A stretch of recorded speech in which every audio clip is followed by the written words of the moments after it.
నమస్తే, నేను Kavitha. Welcome to I dream.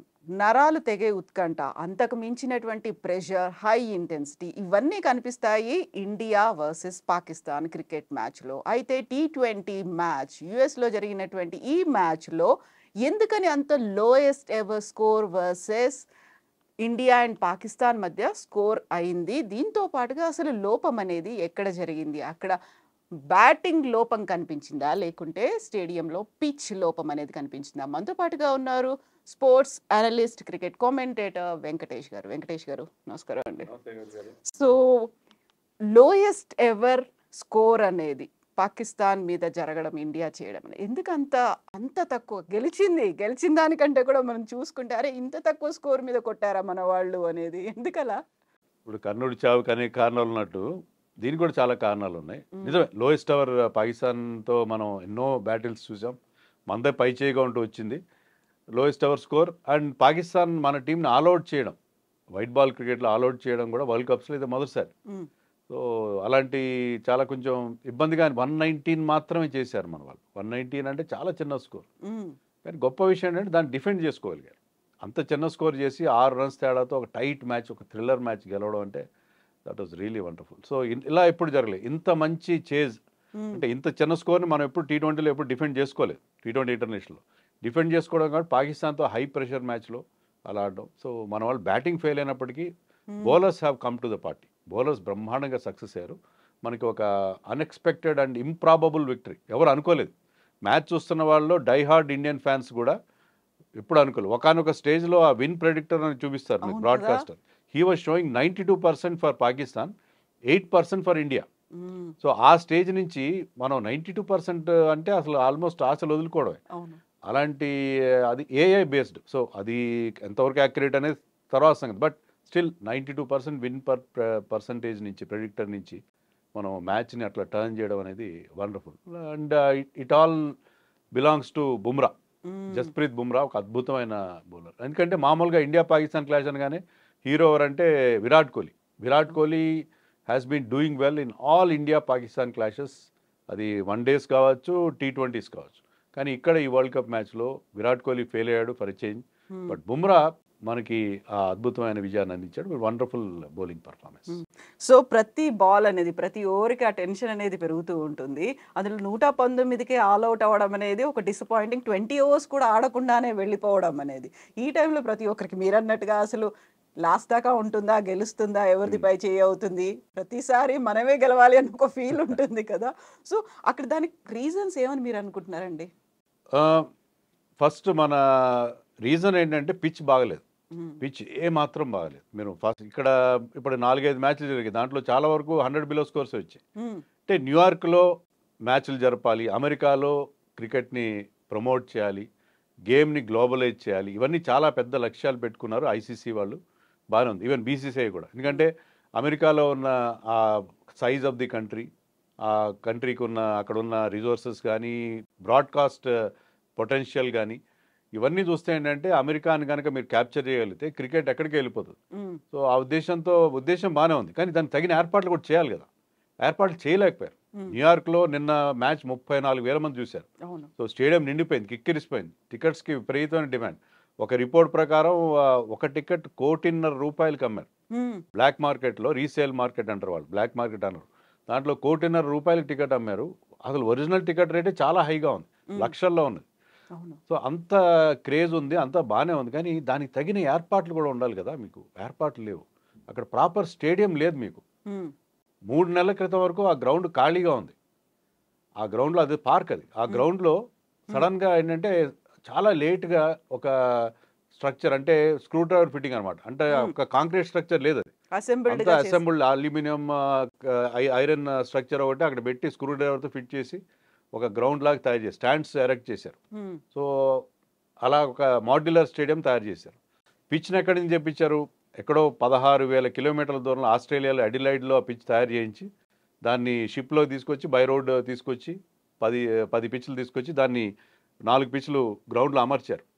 అలా అమర్చిన పిచ్ ఏంటంటే మన క్యూరేటర్స్, పిచ్ గురించి తెలిసిన వాళ్ళు, పిచ్ తయారు చేసే గ్రౌండ్స్ మ్యాన్ వాళ్ళు చెప్పేది ఏంటంటే ఇలా అమర్చిన పిచ్ని కనీసం 3 నెలల నుంచి దాన్ని రోలింగ్ చేయాలి. 3 నెలలు దాని మీద మ్యాచ్లు ఆడాలి. కానీ అది ఎప్పుడు వచ్చింది, అది మార్చిలో వచ్చింది, ఏప్రిల్లో పెట్టారు, మనం జూన్లో ఆడుతాం. 3 నెలల్లో 2 నెలల్లోనే అవుతుంది. దానికి ఎలా ప్రాపర్గా దాన్ని రెడీ చేయలేదు.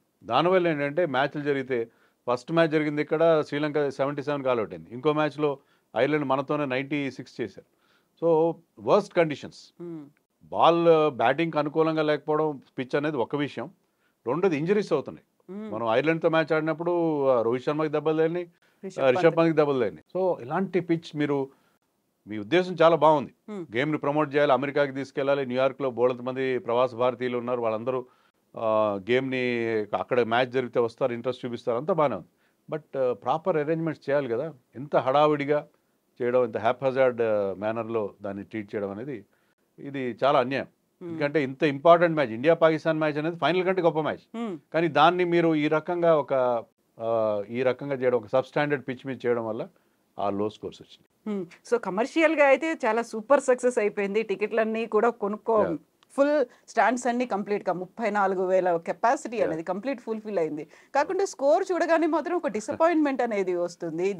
దెబ్బలు అవుతున్నాయి. అక్కడ డేంజరస్ పిచ్ అనేది ఒకటి వచ్చింది, ఆ తర్వాత క్రిటిసిజం అనేది వచ్చింది, అన్అఫిషియల్గానే ఒక స్టేట్మెంట్స్ అనేవి ఇవన్నీ చూసిన తర్వాత కొంచెం డిసప్పాయింట్మెంట్. కాకపోతే మనకున్నటువంటి ఆ జోష్ మాత్రం బీట్ చేసాం మనం, ఒక లాస్ట్ మినిట్ దాకా ఉన్న టెన్షన్ అనేది. ఇప్పుడు మార్కెటింగ్ పరిభాషలో షో ప్యాకేజింగ్ అంటారు.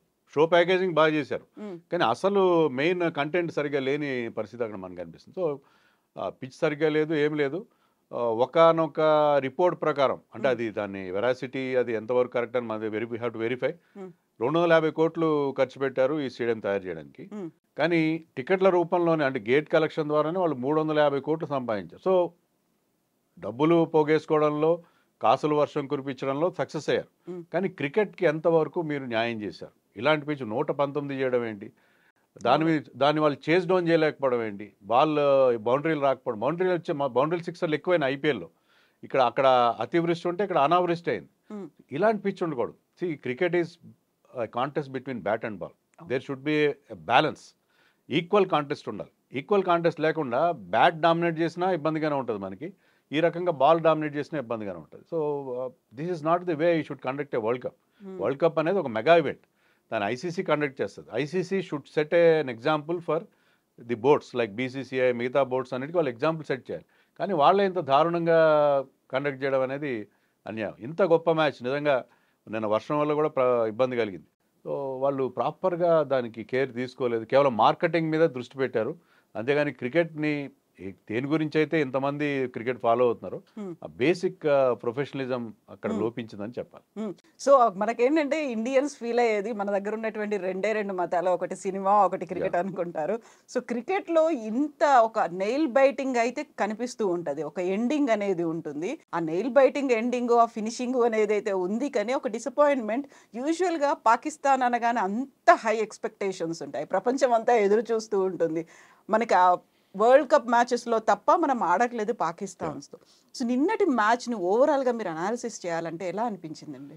One of the best matches అండి. ఇప్పుడు మనకి గొప్ప విషయం ఏంటంటే ఇండియా పాకిస్తాన్ క్లాష్కి ఇంత హైప్ రావడానికి, ఇంత బజ్ క్రియేట్ కావడానికి కారణం ఏంటంటే ప్రతిసారి మ్యాచ్ జరిగినప్పుడు అది ఆషామాషిగా వన్ సైడెడ్గా జరగదు. చాలా వాళ్ళు కూడా ఏంటంటే వాళ్ళ శక్తియుక్తులన్నీ ఒడ్డి పోరాడతారు. మనం కూడా అలాగే చేస్తాం. మొన్న ఇదే పాకిస్తాన్ టీం అమెరికాతో చిత్తుగా ఓడిపోయింది, చాలా దారుణంగా పర్ఫామ్ చేస్తారు. అక్కడ ఇండియా వచ్చేసరికి దే రేజ్ దర్ గేమ్, చాలా పూనకం వచ్చినట్టు ఆడతారు. మనం కూడా అలాగే ఆడతాం. మనం కూడా ఏంటంటే ఒక్క చిన్న మెత్తు వాళ్ళకి అవకాశం కూడా ఇవ్వకుండా ఆడతాం. దానివల్ల నిన్న match even though it was లో scoring, played on a sub standard pitch, it was a wonderful match. ఎందుకంటే ప్రతి ఒక్కరికి ఆ ఉత్కంఠ, నరాలు తెగే ఉత్కంఠ అని మీరు అన్నారే, అది చివరి దాకా కొనసాగింది.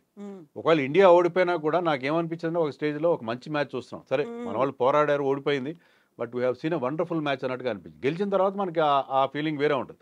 బట్ గెలవకపోయినా కూడా it was a very good match. ఎందుకంటే there was contest between the two teams. చాలా అద్భుతంగా వాళ్ళు మనం 119 చేసినా కూడా వాళ్ళకి బ్రహ్మాండమైన ఫైట్ ఇచ్చి చివరి దాకా పోరాడడం, చివరి ఓవర్ దాకా మ్యాచ్ వెళ్ళింది. So it was wonderful match. So India Pakistan కాంటెస్ట్లో గొప్పతనం ఏంటంటే ప్రతి మ్యాచ్ కూడా ఏదో ఒక రకంగా ఒక థ్రిల్లర్గా ఉంటుంది, వన్ సైడెడ్గా వెళ్ళిపోయే పరిస్థితి ఉండదు. సో ఇది కూడా అలాంటి ఎప్పుడు మనకి చాలా రోజుల తర్వాత మనం గుర్తుపెట్టుకుంటాం ఈ మ్యాచ్. ఎందుకంటే ఈ మ్యాచ్లో ప్రతి ఒక్కరు ఆల్మోస్ట్ కంట్రిబ్యూట్ చేశారు. Bumrah highlight, man of the match, okay, no doubt. But the way Siraj bowled, the way Harshdeep Singh bowled, అలాగే హార్దిక్ పాండ్యా ఇటీవల కాలంలో చాలా క్రిటిసిజం ఫేస్ చేస్తున్నాడు అతను. బికాజ్ ఐపీఎల్లో ఫెయిల్యూర్ కావడం, అతను క్యాప్టెన్సీ విత్ అతని ఇష్యూస్ విత్ రోహిత్ శర్మ, తర్వాత పర్సనల్ లైఫ్లో కూడా అతనికి ఏదో డివోర్స్ అయింది అది ఇది అని చెప్పి కూడా ఈజ్ గోయింగ్ త్రూ ఏ లో ఫేజ్. కానీ అతను చాలా బాగా బౌలింగ్ వేశాడు, 2 కీలకమైన వికెట్లు తీశాడు అతను. హర్షదీప్ బాగా బౌలింగ్ వేశాడు. ఇవి స్పిన్నర్స్ కూడా, స్పిన్నర్స్కి అక్కడ పెద్ద హెల్ప్ లేదు, కానీ ఇద్దరు స్పిన్నర్స్ కూడా టైట్ బౌలింగ్ మెయింటైన్ చేశారు. మనం మ్యాచ్ గెలవడానికి కారణం బుమ్రా ఒకటైతే, రెండోది మనం లూజ్ ఓవర్స్ వేయలేదు, వాళ్ళకి తేలిగ్గా రన్స్ ఇవ్వలేదు. ఒక ఓవర్లో కనుక 15-20 రన్స్ వచ్చి ఉంటే వాళ్ళు గెలిచేవారు. ప్రాబ్లం ఏమైందంటే ఒకానొక స్టేజ్ వచ్చేసరికి వాళ్ళకి రన్ రేట్ ప్రెషర్ వచ్చేసింది, ఓవర్కి 10కి పైగా రన్స్ చేయాలి, అక్కడేమో బౌండరీలు కొట్టడం కష్టంగా ఉంది, దానివల్ల ఓడిపోయారు. వికెట్లు చేతిలో ఉన్నాయి కానీ రన్స్ రావట్లేదు. సో మన బౌలర్స్ అందరూ టైట్గా బౌలింగ్ చేశారు and team was very well led by Rohit Sharma. So అక్కడ ప్రతి ఒక్కరి కాంట్రిబ్యూషన్ మనకు, ముఖ్యంగా రిషబ్ పంత్ మర్చిపోకూడదు. అవును కదా, రిషబ్ పంత్ అద్భుతంగా ఆడాడు ఆ పిచ్ మీద, టఫ్ పిచ్ మీద. He was the top scorer, 40 runs చేశాడు అతను. చాలా టఫ్ సిచ్యుయేషన్లో కొన్ని మిస్ హిట్స్ ఉన్నా సరే బ్యూటిఫుల్ బ్యాటింగ్ చేశాడు అతను, అగ్రెసివ్ బ్యాటింగ్ చేశాడు. 130 స్ట్రైక్ రేట్ ఆ పిచ్ మీద అంటే చాలా గొప్ప విషయం. ప్లస్ అతని కీపింగ్ చాలా బాగుంది, 3 క్యాచ్లు పట్టుకున్నాడు, అద్భుతమైన క్యాచ్లు పట్టుకున్నాడు. So Rishabh Pant role and Bumrah వీళ్ళిద్దరూ heroes. And Axar Patel number 4 పంపిస్తే ఒక 20 చేశాడు, బౌలింగ్ ఇస్తే ఒక ఇంపార్టెంట్ వికెట్ కూడా తీశాడు. So almost everybody contributed to that wicket. అయితే ఇప్పుడు యుఎస్లో జరిగినటువంటి ఈ 2 మ్యాచ్లే కాదు, ఫర్దర్గా కూడా చూస్తే వస్తున్నటువంటి చాలా వరకు కామెంట్స్ ఏంటంటే టీంని మళ్ళీ మార్చాల్సినటువంటి అవసరం ఉందేమో, లేకుంటే ఇప్పుడు సూర్యకుమార్ కావచ్చు, సూర్యకుమార్ యాదవ్తో పాటుగా శివం దూబే రీప్లేస్ చేయాలా, లేకుంటే వీళ్ళని ఏ ప్లేసుల్లో పంపించాలి, వీటన్నిటికీ సంబంధించి ఇంకా బోల్డ్ అంత అనాలిసిస్ వినిపిస్తోంది కదా, మీరెలా చూస్తారు? అంటే మన ఫ్యాన్స్ ఎలా రియాక్ట్ అవుతారంటే, ఒక్క మ్యాచ్ బాగా ఆడకపోతే ఇతను పనికిరాడు. బట్ శివం దూబే విషయంలో ఖచ్చితంగా ప్రాబ్లం కనిపిస్తుంది. Shivam Dube was doing extremely well ఎప్పటి వరకు, ఇండియా టీం సెలెక్షన్ వచ్చేంత వరకు ఐపీఎల్లో. ఒక్కసారి ఇండియా టీం సెలెక్ట్ కాగానే అతను ఏదో బిగుసుకుపోయినట్టుగా ఉన్నాడు. అంటే వరల్డ్ కప్ ఆడుతున్నానన్న ఫీలింగ్ అతనికి ఒక మెంటల్ బ్లాక్ క్రియేట్ చేసినట్టుగా ఉంది. ఐపీఎల్లో అతను 200 స్ట్రైక్ రేట్తో బ్యాటింగ్ చేసేవాడు, 100 స్ట్రైక్ రేట్ పడిపోయింది అతను. IPL total failure. ఇక్కడ ప్రాక్టీస్ మ్యాచ్లో బాగా ఆడలేదు, ఇక్కడ ఈ మ్యాచ్లో కూడా టోటల్గా ఫెయిల్ అయ్యాడు. సో శివం దూబే మనకు ఒక వీక్ లింక్గా కనిపిస్తున్నాడు. సూర్యకుమార్ విషయంలో ఆ మాట చెప్పను. బట్ సూర్యకుమార్కి వచ్చిన ప్రాబ్లం ఏంటంటే అన్నిసార్లు బాగానే ఆడతాడు. పాకిస్తాన్తో ఇప్పటివరకు 3-4 మ్యాచ్లు ఆడాడు, ఎప్పుడు కూడా అతను సక్సెస్ కాలేదు. అంటే పాకిస్తాన్ అనగానే అతనికి ఏదో ఒక ప్రెషర్ ఫీల్ అవుతున్నట్టుగా ఉన్నాడు. బట్ సూర్యకుమార్ వినో ఈజ్ వరల్డ్లో #1 T20 ప్లేయర్. అతనుకున్న రేంజ్ ఆఫ్ షాట్స్ అవన్నీ, నిన్న బ్యాటింగ్లో ఫెయిల్ అయినప్పుడు అద్భుతమైన క్యాచ్ పట్టున్నాడు స్లిప్లో. So Suryakumar will come back. But మీరంటే శివం దూబే విషయంలో ఖచ్చితంగా ఒక నిర్ణయం తీసుకోవాలి. మనకు అక్కడ చాయిస్ ఉంది. సంజు శాంసన్ మంచి ఫామ్లో ఉన్నాడు, అతన్ని తీసుకోవచ్చు. శివం దూబేని మనం ఎందుకు టీంలో పెట్టుకున్నాం అంటే స్పిన్నర్స్ని బాగా ఆడతాడు, స్పిన్నర్స్ మీద 6 కొడతాడు అని అనుకున్నాం. కానీ అతను ఇప్పుడున్న ఫామ్ మనకి అతని ప్లేస్ జస్టిఫై చేయట్లేదు. అండ్ ఈ can give you a couple of overs of medium pace. కానీ ఇప్పుడు టీంలో సెట్ అయిన దాంట్లో అతని బౌలింగ్ కూడా మనకు అవసరం వచ్చేయట్లేదు. సో సంజు శాంసన్ని నెక్స్ట్ మ్యాచ్లో అతన్ని రీప్లేస్ చేసే అవకాశం. Jaiswal is another choice. But Jaiswal ఏంటంటే బేసికలీ ఓపెనింగ్ బ్యాట్స్మెన్. ఇప్పుడు మనం ఆల్రెడీ ఒక టెంప్లెట్తో వెళ్తున్నాం, విరాట్ కోహ్లీ అండ్ రోహిత్ శర్మ ఓపెనింగ్. విరాట్ కోహ్లీ 2 మ్యాచ్ల్లో కూడా ఫెయిల్ అయ్యాడు, ఐర్లాండ్ మీద ఫెయిల్ అయ్యాడు, పాకిస్తాన్ మీద ఫెయిల్ అయ్యాడు. బట్ స్టిల్ ఐ థింక్ ఆ కాంబినేషన్ ఇప్పుడే డిస్టర్బ్ చేయరు. So Yashasvi is good only as an opener. So అందుకని నెక్స్ట్ మ్యాచ్లో మీరు అన్నట్టుగా దూబే ప్లేస్లో సంజు శాంసన్ ఆడే అవకాశం ఉంది. అదొక్క మార్పే మనం చూసే పరిస్థితి. సరే, ఇప్పుడు అమెరికా తర్వాత మళ్ళీ మనం వెస్టిండీస్కే వెళ్తాము. అక్కడ ఉన్నటువంటి కీలకమైనటువంటి మ్యాచెస్ అన్నీ అక్కడే ఉంటాయి, సెమీఫైనల్ ఫైనల్స్ అన్నీ ఉన్నప్పటికీ కూడా అక్కడ రావాల్సినటువంటి మార్పులు కానీ మీ ప్రెడిక్షన్లో ఎలా ఉంటాయి మ్యాచెస్ అనేది, ఎవరెవరు సెమీఫైనల్ ఫైనల్గా ఉంటారనుకుంటున్నారు? మనం ఇక్కడ యుఎస్లో ఆడిన ఈ న్యూయార్క్ పిచ్ మీద పేసర్స్కి ఎక్కువగా హెల్ప్ కనిపించింది. బట్ ఒక్కసారి once we go to West Indies, spinners will call the shots. స్పిన్నర్స్కి అక్కడ చాలా హెల్ప్ ఉండే అవకాశం ఉంది. సో అక్కడికి వెళ్తే మీకు సినేరియో మారిపోతుంది టోటల్గా. స్పిన్నర్స్ ఎక్కువగా రాణించే అవకాశం ఉంటుంది. ఇప్పుడు మనం we are going with just 2 spinners and 4 pace బౌలర్స్తో వెళ్తున్నాం. అక్కడ మనం ఏం చేయొచ్చు అంటే హార్దిక్ పాండ్యా మనకి థర్డ్ సీమర్గా ఉంటాడు కాబట్టి ఒక పేసర్ని ఐదర్ సిరాజ్ని కానీ హర్షదీప్ కానీ పక్కన పెట్టి we can go with third spinner in Kuldeep Yadav. So అక్కడికి వచ్చేసరికి మనం స్పిన్నర్స్ మీద ఎక్కువ డిపెండ్ అయ్యే పరిస్థితి ఉంటుంది. సో అక్కడ మనం ఆ మార్పు చేసుకోవాల్సి ఉంటుంది. 4 పేసర్స్ వెస్టిండీస్ పిచ్ మీద మనకు అవసరం ఉంటుంది. మిగతా లైనప్లో పెద్దగా మార్పు ఉండే అవకాశం లేదు. అక్షర్ పటేల్ అండ్ జడేజా ఇద్దరు ఆడుతుంటే ఏంటంటే మీకు బ్యాటింగ్లో డెప్త్ ఉంటుంది, నెంబర్ 8 దాకా డెప్త్ ఉంటుంది. నిన్న మీరు అబ్జర్వ్ చేస్తుంటారు పాకిస్తాన్కి ప్రాబ్లం ఏంటంటే వాళ్ళు నలుగురు ఫాస్ట్ బౌలర్స్ ఆడారు, నలుగురు కూడా బ్యాటింగ్ గొప్పగా చేయరు. So they had a long tail. So ఎప్పుడైతే లాంగ్ టైల్ ఉందో వాళ్ళు లాస్ట్లో వాళ్ళకి రావాల్సిన యాక్సిలరేషన్ వాళ్ళకి రాలేదు. సో ఈ సెమీఫైనల్స్ కావచ్చు, ఫైనల్స్ కావచ్చు, ఏ టీంలు ఉంటాయని మీరు అనుకుంటున్నారు అక్కడ? టూ ఎర్లీ టు సే అండి ఇప్పుడు, ఎందుకంటే ఇప్పుడు టోర్నమెంట్ ఆగి 10 రోజులు బిగినింగ్ లో ఉన్నాం మనం. 10 రోజులు కూడా కాలేదు. కానీ at this moment Australia looking very good, India is looking very good. New Zealand అనుకున్నంత గొప్పగా ఆడట్లేదు. ఇంగ్లాండ్ ఆన్ పేపర్ చాలా బాగుంది, కానీ వాళ్ళ పర్ఫార్మెన్స్ ఇప్పటివరకు అయితే ఇంప్రెసివ్గా లేదు. But we know England can come back. England ఒకటి, పాకిస్తాన్ ఎప్పుడు మనం తక్కువగా అంచనా వేయాల్సిన అవసరం లేదు. South Africa is also doing well. ప్రస్తుతానికైతే ఈ 4 టీంలే కాస్త ఇంప్రెసివ్గా కనిపిస్తున్నాయి.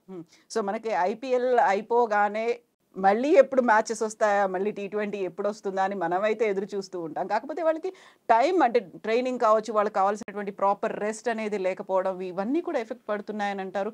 ఐపీఎల్ ఒక రూన్ చేసింది దీన్ని, ఆ ఒరిజినల్ ఏదైతే స్పైస్ అనేది ఉందో, స్పిరిట్ అనేది ఉందో దాన్ని పోగొట్టింది అంటారు. ఈ మధ్యలో ఉన్నటువంటి గ్యాప్ సరిపోయింది అంటారా మన టీంకి, మన క్రికెటర్స్కి? ఏమాత్రం సరిపోతుంది, ఎందుకంటే ఐపీఎల్ ఇది లాంగ్ టోర్నమెంట్. 2.5 నెలల టోర్నమెంట్ ఆడి దాంట్లో మీరు మ్యాచ్లు 14-15 మ్యాచ్లు ఆడడం కాదు, the amount of travelling, you will be travelling across the length and breadth of the nation. So మీరు అక్కడెక్కడో లక్నో నుంచి కింద చెన్నై వరకు, ఇటు అహ్మదాబాద్ నుంచి కలకత్తా వరకు travelling, you will be living out of suit cases. మళ్ళీ వెళ్ళి ఆ సూట్ కేసు ప్యాక్ చేసుకోవాలి, మళ్ళీ వెళ్ళి హోటల్లో వెళ్ళాలి, చెక్ ఇన్ అవ్వాలి, మళ్ళీ సూట్ కేసు ఓపెన్ చేయాలి, మళ్ళీ సర్దుకోవాలి. సో మెంటల్గా ఫిజికల్గా డ్రైన్ అవుట్ అవుతారు ప్లేయర్స్. చాలా ఇబ్బందికరమైన పరిస్థితి. మీకు 1 వీక్ గ్యాప్లో వరల్డ్ కప్ స్టార్ట్ అయింది. ఐపీఎల్ ముగిసిన 1 వీక్ గ్యాప్లో ఎవరైతే ప్లే ఆఫ్స్ ఆడారో ఆ ప్లేయర్స్ కూడా ఆడుతున్నారు ఇక్కడ. సో 1 వీక్ గ్యాప్లో వరల్డ్ కప్ స్టార్ట్ అయినప్పుడు డెఫినెట్గా ఆ గ్యాప్ అనేది లేదు. మనం చాలా సందర్భాల్లో వరల్డ్ కప్స్ ఓడిపోవడానికి కారణం ఏంటంటే మన ప్లానింగ్. కొన్ని సందర్భాల్లో మనం ఒక టీంతో ఒక లాంగ్ సిరీస్ ఆడతాం, తర్వాత వరల్డ్ కప్ ఆడతాం. ప్లేయర్స్కి మెంటల్గా ఆ ఫెటిగ్ అనేది ఉంటుంది. సో ఇప్పుడు కూడా అలాగే అవుతుంది. సో ఇక్కడ మన టీం అంత స్ట్రాంగ్గా కనబడడానికి కారణం ఏంటంటే ఈ ఫెటిగ్ అనేది, మెంటల్ అండ్ ఫిజికల్ ఫెటిగ్ అనేది ఖచ్చితంగా ఉంటుంది. కానీ ఇప్పుడున్న పరిస్థితుల్లో ఏంటంటే మన ఇండియన్ క్రికెట్లో ఎక్కడ మీకు గ్యాప్ ఉండట్లేదు. మీరు throughout the 12 months of the year ఖచ్చితంగా మ్యాచ్లు ఆడుతున్నాం. అయితే రొటేషన్ చేసుకునే అవకాశం ఉంటుంది కాబట్టి కొంతవరకు అది చేసి, కానీ ఐపీఎల్లో all Indian players, important players అందరూ ఆడతారు. అక్కడ ఫ్రాంచైజీల చేతిలో ఉంటారు. బుమ్రాకి రెస్ట్ ఇస్తే బాగుంటుంది అన్న, Bumrah played all matches played by Mumbai Indians. ఒక్క మ్యాచ్లో కూడా అతనికి రెస్ట్ ఇవ్వలేదు. అలాంటి పరిస్థితి ఇది అవాయిడబుల్ యాక్చువల్గా.